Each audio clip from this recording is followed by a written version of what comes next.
This is your fault. I told you these plates weren't legitimate. Now, we're both going to jail. Settle down, Brenda. You knew exactly what you were doing. The third time, my license plate vanished. I found a pink HOA ticket tucked under my wiper that read, "Illegal modification, patrol confiscated evidence," and I laughed so hard I almost cried. Let me back up. I drive an old silver pickup. It's clean, it's legal, and it has current tags. I park it in my own driveway. The first plate went missing on a Monday. I thought some kid took it. I filed a police report, went to the DMV, and got a replacement. The second plate disappeared 10 days later. Same spot, same quiet night. That's when I started to feel watched. Like eyes were peeking through blinds, counting heartbeats in the dark. I brought it to the HOA board. Our president is the classic HOA Karen. Sharp bob, sharper voice, sunglasses in the shade. She said, "Trucks invite crime. We are increasing patrols." She made air quotes with patrols, like it was cute. Our patrol was 2 middle-aged guys with yellow vests and a used Crown Vic with a magnetic light bar. They loved to slow roll past houses like they were in a cop show. They even wore little badges that said community compliance. I asked if they'd seen anything, and one smirked. Plates get lost when rules get lost. It felt like a threat wrapped in a smile. Neighbors told me to let it go. She finds people who fight back, one whispered. Another said they called the tow on my cousin for a dent. The board's email said, I was out of compliance because my plate frame was not uniform, which made no sense.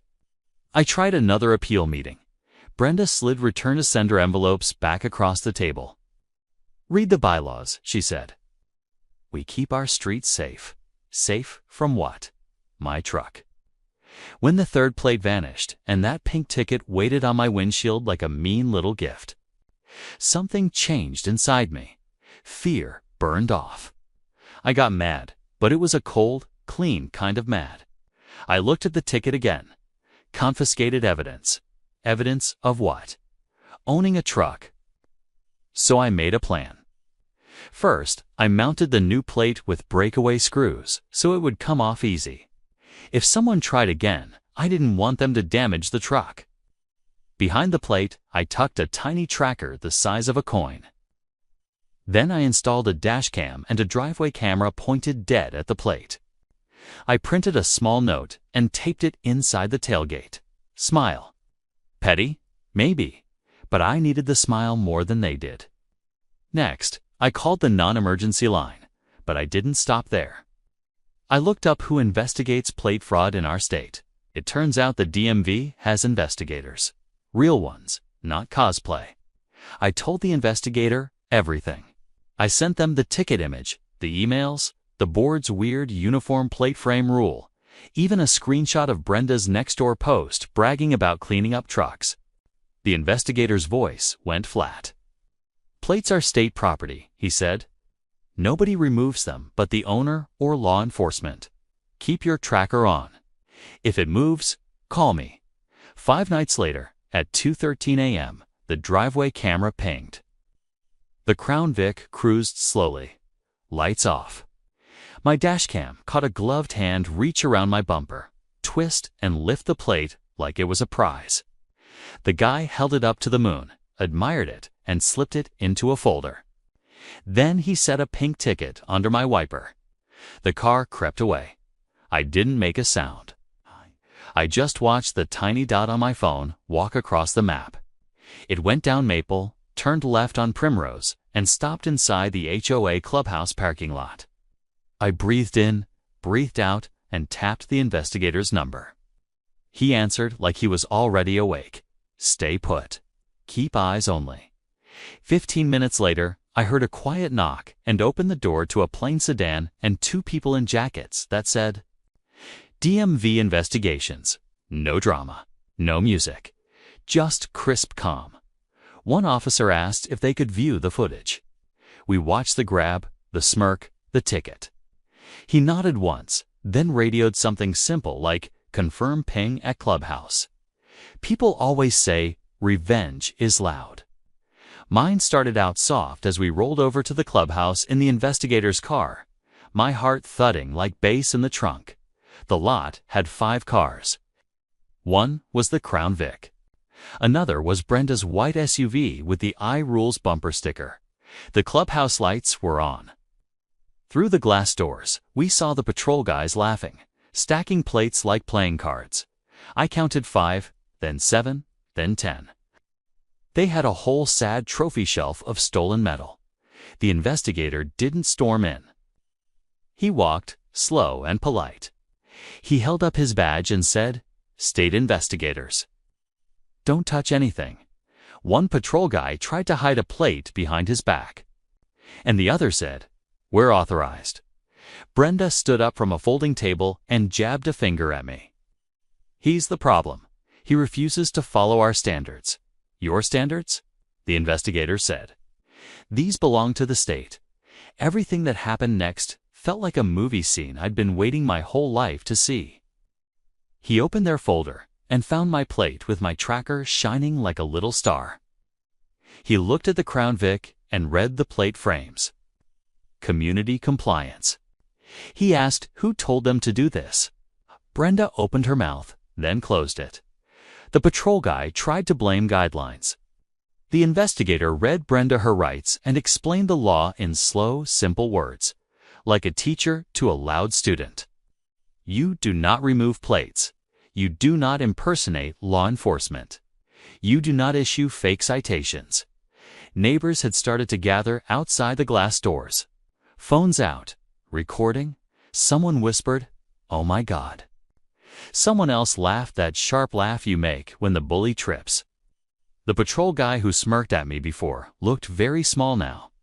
The DMV team called local police for support. A real cruiser arrived, with real lights. And that's when the whispering turned to full-on commentary. "Get the popcorn," a teen said. My neighbor, the quiet one with the succulents, whispered, "Finally." The police officer asked whose idea the pink tickets were. Brenda tried to stand tall. "We are keeping property values safe," she said. He said, "Ma'am, property values do not give you police powers." I can't lie. I felt a little bad. Not for Brenda. For the neighbors who were scared all year. We had all walked a little faster past the clubhouse. We had all paid stupid fines because we were tired. The investigator wrote something up, an order, a suspension, a notice. All official. He told the board their patrol was suspended. Effective immediately. The magnetic light bar came off the Crown Vic right there, like a toy being taken from a child. The fake badges went into a plastic bag. The stack of plates became evidence. Mine was handed back to me on the spot. The word tampering hung in the air like smoke. Brenda tried one last speech. "You can't do this," she said. But her voice broke on the word can't, and someone in the crowd actually snorted. The patrol guy who smirked at me wouldn't look up. Another neighbor said, "Smile," and that made people laugh. Because that was the word I'd taped on my truck. By morning, the video was everywhere. Group chat, next door. Even the school mom's Instagram. Comments poured in. "This is wild. HOA gone too far. Imagine stealing plates." The board posted a shaky statement about misunderstandings. The police posted a very clear one about unauthorized enforcement. The DMV investigator filed charges for plate theft. And the city fined the HOA for impersonation gear. Brenda lost her position as president at an emergency meeting. And when she walked out, neighbors didn't clap. But they didn't hide either. They stared. She had always loved being seen. Now she finally was. The aftermath was quiet in the best way. The pink tickets stopped. The Crown Vic disappeared. People waved more, like a storm had passed. We had a real community meeting a week later. No sunglasses, indoors. No finger pointing. We talked about porch lights and speed bumps and actual safety. It felt like we took our street back. I mounted my plate again that evening. I kept the tracker, just in case. As I tightened the screws, my neighbor with the succulents came over holding cupcakes. "Heroes need carbs," she said. "We eat them on the curb under the soft street lamp glow." And we laughed the tired laugh of people who won something small that meant something big. Do I feel bad about the humiliation? No. She wasn't embarrassed because we were mean. She was embarrassed because she got caught. There's a difference. Now when I hear engines at night, I don't tense up. I sleep. My truck sleeps. The street sleeps. And if anyone still feels the itch to play pretend cop, they remember the night the real badges walked in and took back the toys. Please subscribe to Karen Conflict for more HOA showdowns like this. Do you think she got what she deserves? Comment below.